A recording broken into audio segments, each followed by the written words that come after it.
Good morning, everyone. My name is Kristen, and I'm coming to you from Sea Turtle Inc. on South Padre Island, Texas. So Sea Turtle Inc. is a sea turtle hospital with a 3-tier mission to rescue and rehabilitate sick and injured sea turtles for release back out into the wild, to educate the public, and work towards conservation efforts for all marine turtle species.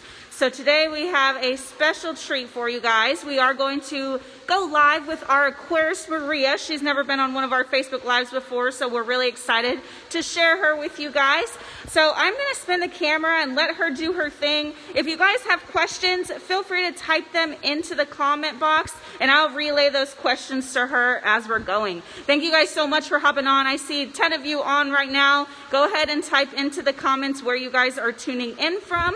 We always love to see where our viewers are watching from. So I'm going to spin the camera and toss it over to Maria. Go ahead. Hi guys, good morning. Like Kristen said, my name is Maria and I'm the aquarist here at Sea Turtle Inc. So my daily routine here is to come in and look at all of our life support systems to make sure that they're functioning for all of the tanks that we have at our facility, so both on the resident side and the hospital side. So in our resident tanks, we not only have resident sea turtles, but we also house fish in them too, to create more of an environment that they would normally find on their own in the wild. So it kind of makes it a nice little home environment for them. So I take care of those fish. We look at the water quality weekly to make sure that there's a healthy environment for the fish as well. But not only do we have fish in those tanks, but we have fish in our coral tank, which is in our museum in the education center. So here is our Caribbean / Gulf marine species of fish. We have 13 species of fish in here, and I love all of them. I'll talk about a few in a second here, but we have over 50 fish in this tank, and all of them are unique and very special, and some of them even have names, which is cool. So 3 of my favorite species that we have in this tank, we'll start off one with these guys right here. These are called hi-hats. We actually have 3 of these guys. And they all have Harry Potter names. These guys are part of the drum family, and they have a special they have a special dorsal fin that's adapted over time that actually helps them with other of their species to kind of deflect and show who's boss. So kind of is an intimidation factor. So they can pop it up and show who's more dominant. And they kind of scurry around like that too, but they're pretty cool. Pretty cool guys. And then we also have some porkfish. Here's one right here, and a neon goby. Both of those are cleaner fish species. So they're really cool. They actually help clean the fish that we have in our tanks here. So they have a mutualistic relationship with the animals that they clean. So that means that they are eating the dead skin or parasites like they could have in the wild off of those fish to help them get nice and clean and healthy. And so that also helps the host that they're cleaning stay healthy, and it gives the other fish that's cleaning it some source of food, which is pretty cool. And then lastly, we have Nico here. He is our long-spined porcupine fish. He kind of swam away, but we're going to actually feed him in a second. He's really neat too. Okay, so we're going to grab our food, and we're going to climb up to the top of our tank here, and we're going to feed them their breakfast because they're all very excited. These guys don't swim as fast without breakfast time. So when they see me in the morning, they get very excited. So in this little container here, I just have some cubes, and they're frozen. And what happens, I just put some water in here and they thaw out, but they have little tiny copepods and zooplankton and some other small shrimp. So we're just gonna let this thaw out. Oh, there's Nico, he's coming to say hello. He's very excited. So once I feed the other fish, it'll kind of get them out of his way and less distracted so we can feed him. Again, if you guys have any questions about anything that Maria is talking about today, feel free to put those comments into the comment box, and I will relay those questions to her as she feeds our fish in our coral tank.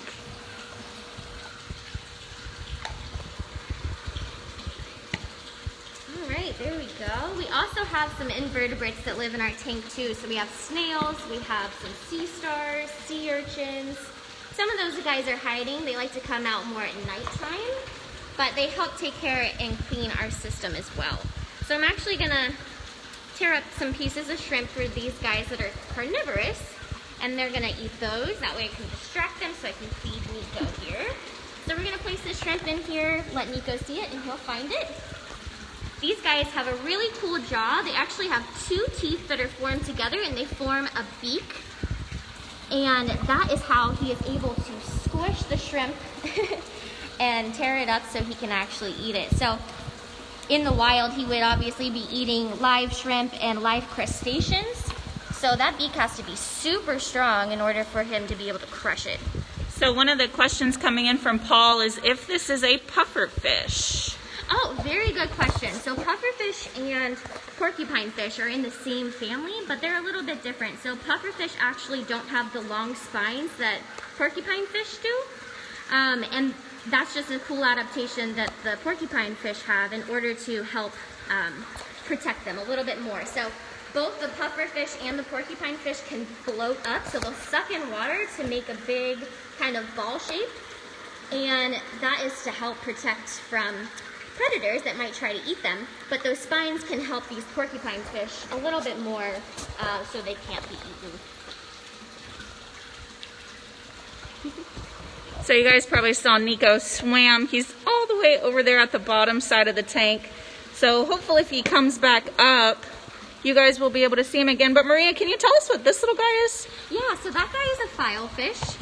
They are pretty neat. We have 4 of them in here. They're also carnivorous fish, so he's eating some shrimp down there.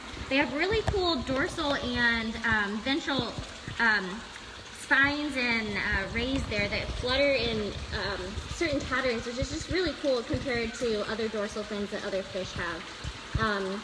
It's kind of hard to see, but if you come into our facility and take a closer look at them, it's a really beautiful movement. That was a great question. And Paul is coming all the way from the Philippines. So thank you, Paul, for hopping onto our Facebook Live. And for all the rest of you, too.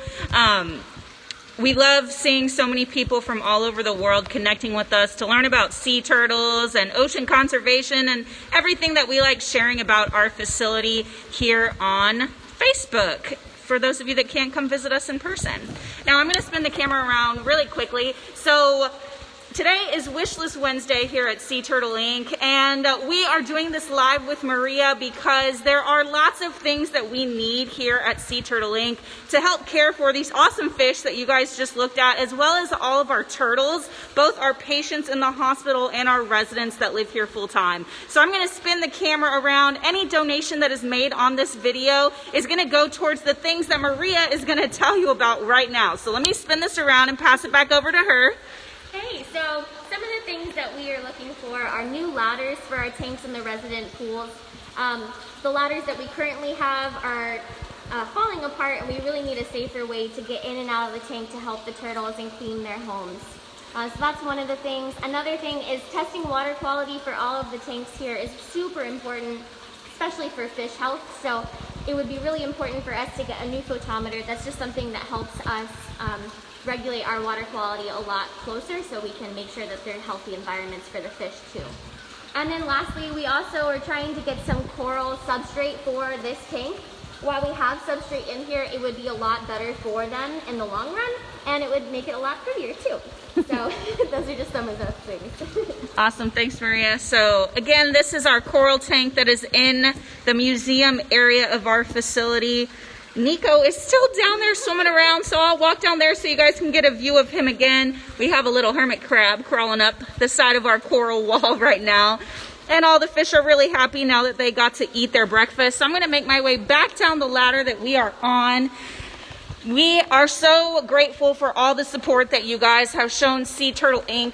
during the last year and beyond that, and all the support that you guys are going to show us into the future. So if you are able and you want to help support our mission in caring for these animals, consider a donation on this Facebook post to go towards those things that Maria just brought up. And here's little Nico. He's swimming pretty fast. But here are all the rest of our fish too. And then this is that substrate that Maria was talking about that we need to add more into this tank so the fish have a better environment while they're living here at Sea Turtle Inc. And then there's that hi-hat that she was talking about earlier. These are really awesome fish. I love watching these guys. All right. I'm gonna end with showing you guys Nico. He's moving pretty quick. All right, thank you guys so much again for all the support that you've shown Sea Turtling. Go ahead and like and share this video so everybody you know can learn about the fish that we have here in our tanks. Thank you guys so much for hopping on with us early this morning. We hope you enjoy the rest of your Wednesday. Bye guys.